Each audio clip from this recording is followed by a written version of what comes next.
All right, and now we've got this for you. As we mentioned in the tease before we started here today, one of the country's largest Tea Party groups is now suggesting that John Boehner should be replaced as Speaker of the House. The Tea Party Express, an American grassroots coalition holding a rally on Capitol Hill.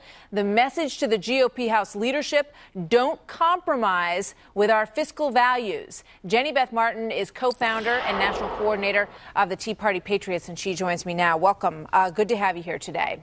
Thanks for having me. So right now, we've got a fascinating and some would say frightening situation that's going on the Republican side here. As you know, this morning, within the space of about 3 hours, when we started looking at how things were shaping up on Capitol Hill, it looked like there was growing support for John Boehner's bill, including, Alan West was showing that he was supportive.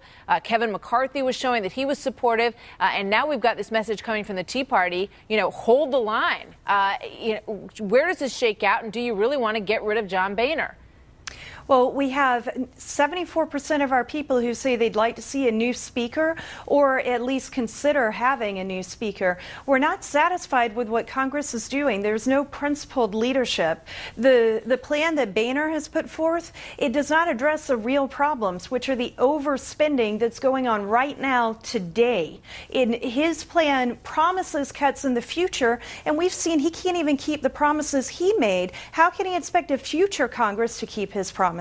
All right, let me share with you something that John McCain just said moments ago, because I think it reflects on just how high the emotions are running right now. If we could put that quote up from John McCain moments ago. He says a choice but to pass a balanced budget amendment and reform entitlements, and the Tea Party Hobbits could return to Middle Earth having defeated Mortar. This is the kind of crack political thinking that turned Sharon Angle and Christine O'Donnell into GOP Senate nominees. Your reaction to that?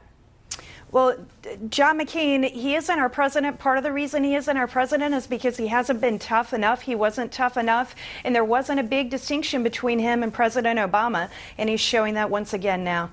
All right, so talk to me about, when you look at this politically, the Wall Street Journal came out this morning, and they basically said if the Tea Party encourages its members and its representatives on Capitol Hill to hold tight and to not give any ground in this, they're basically handing the presidency to Barack Obama again in 2012. What say you? What are we talking about? Are we talking about who's going to be our next president? Or are we talking about fixing the problems that face America? We need to quit worrying about the next elections and worry about whether we're going to survive financially. And there are plans that could do it. There are other plans that can't. But nobody is looking at the overspending, looking it directly in the eye and saying we have to stop this. We spend over $4 billion a day in borrowed money. That's enough to build 2.5 space shuttles a day. Wow. Well, that's an eye-opener. Jenny Beth Martin, thank you very much. We are living in fascinating times, which can be a bit of a curse, but that's what we're doing. Thank you very much. Good to have you with us today.